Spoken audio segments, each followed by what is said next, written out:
In der letzten Folge haben wir die Wuppertaler Schwebebahn ausprobiert. Krasses Gefährt. Oh, geil! Ich habe mich über Rössli gefreut. Rössli! Und wir haben Tipps vom Alten bekommen. Der Notfallplan, was machen wir, wenn wir so richtig verkracht haben?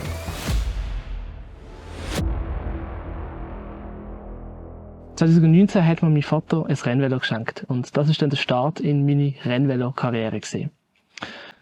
2020 bin ich dann das erste Mal auf eine grosse Reise, zwar mit meinem Vater, das Video gibt es auch auf meinem Kanal, sind wir ins Tessin runter über den Gotthard. Eigentlich Velofahren ist für mich gar nichts gewesen. Vor überhaupt in der Formigo-Zeit. Was habe ich gemacht? Velofahren habe ich eigentlich gemacht, wenn ich zu meinem Vater gefahren bin. Für was habe ich es noch gebraucht? Seile zum Einkaufen. Aber so Velotour-Sachen, das ist für mich nicht in Frage gestanden. Meine Mutter hat immer gesagt, ja warte, da kommen wir mal nehmen wir das Velo mit dem Pferd.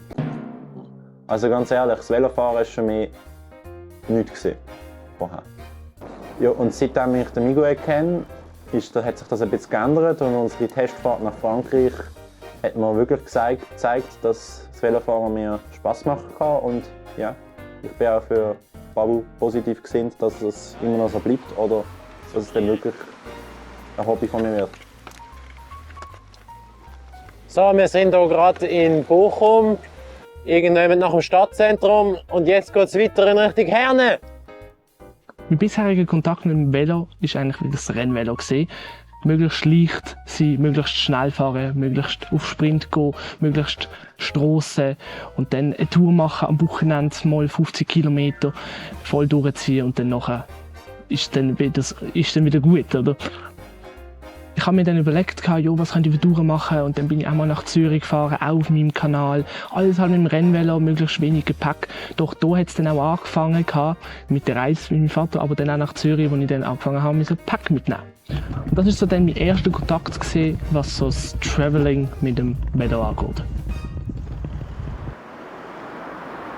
Münster! Morgen! Erst morgen dann. Ja. Ey, aber ist schon geil, wir nur noch zweimal übernachten. Ja.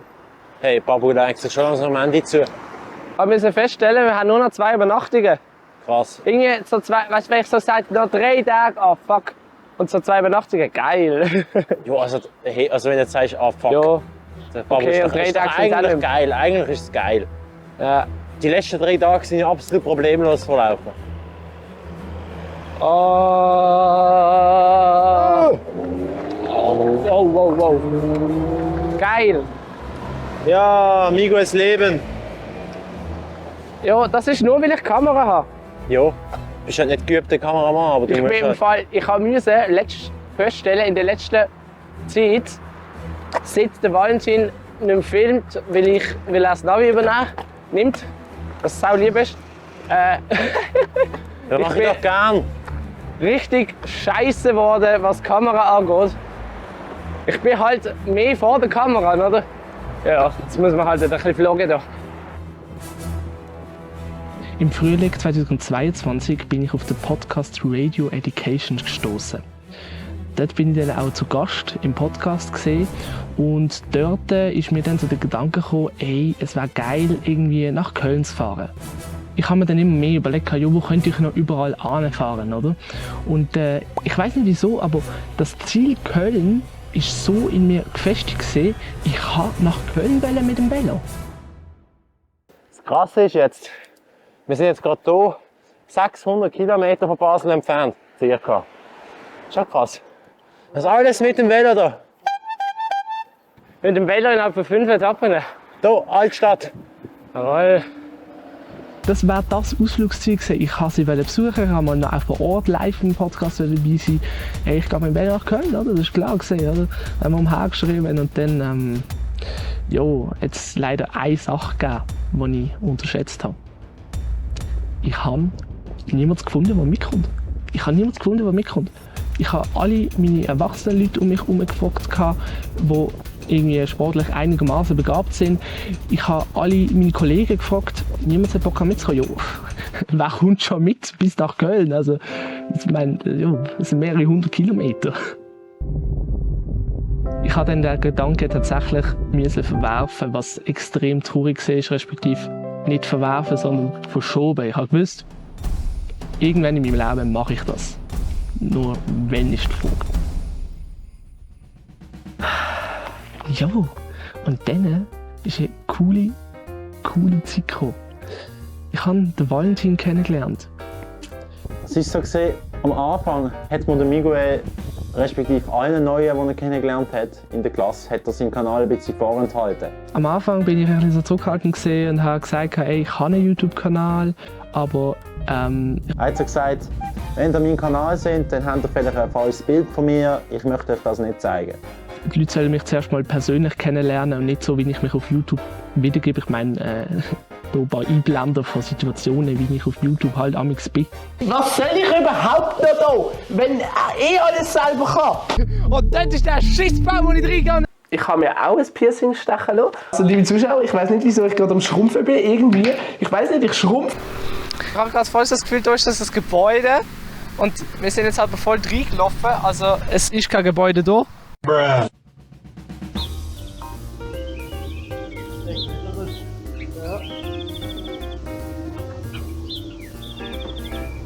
Jawohl, wir sind auch. Geil.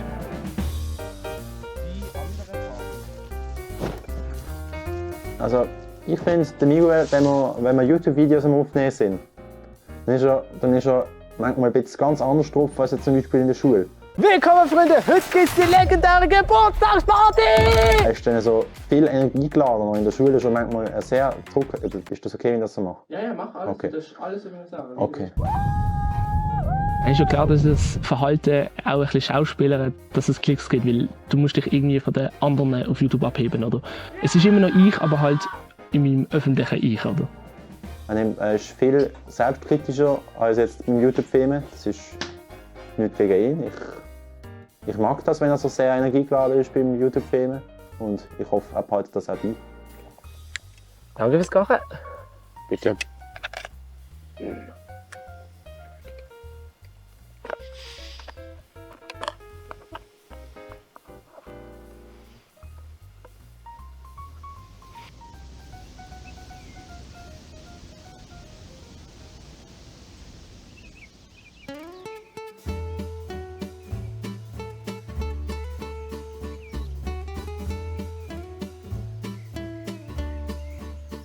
Boah ey, am nächsten Morgen hat uns das Wetter wieder mal einen Streich gespielt. Alles war so mit Morgentau überzogen. Der Wasserhahn war eingefroren. Ja, aber ich würde sagen, am 6. Tag werden wir wahrscheinlich schon ein bisschen muffeln im Rosten. Oh nein, jetzt schon wieder 130 Kilometer fahren. Also 3 kann ich ja, 3 schaffe ich ja. Was mich abfuckt ist, wenn es 36 Grad hat, dann wird es aber nicht haben. Nein, es ist April. Ich würde sagen, es ist eher möglich, dass es 10 Grad hat und wir eher kühl haben. Ich weiss noch, der Valentin ist so auf mich zugekommen und hat gesagt, Du Miguel, es sind 150 Kilometer, die wir heute machen wollen. Was auf jeden Fall hart wird, denke ich, wird der 7. Tag, respektive dann der 8. Tag.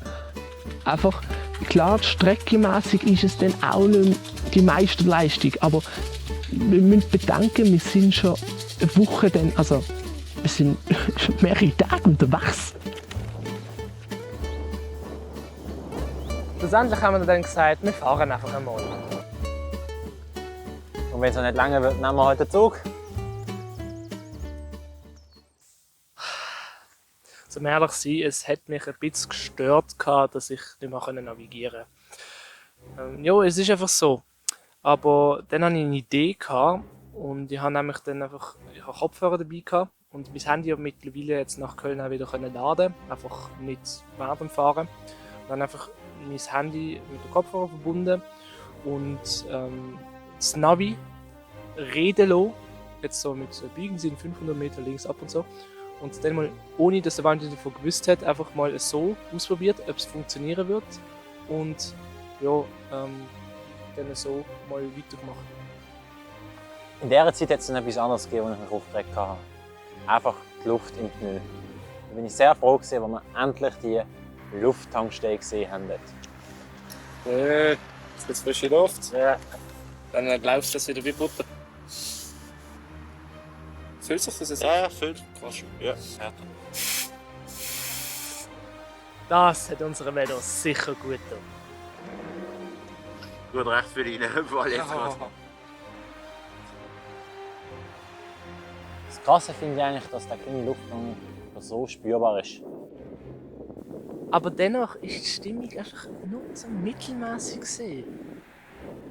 Wir haben uns zwar noch mal mit Energie aufgetankt, aber irgendwie hat es nicht so gebracht.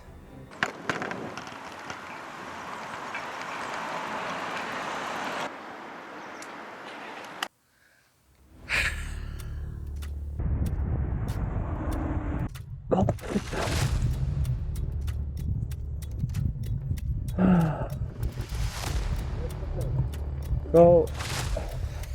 Das geht nicht. Knapp. Ja, dann stehen wir jetzt da und brechen ab. Das ist ein Scheiß. Bis zum Punkt an und sagt, hey, wir brechen die Reise ab, es bringt nichts mehr. Ziel nicht erreicht, Babu, abbrechen, let's go. Nehmen wir den Zug.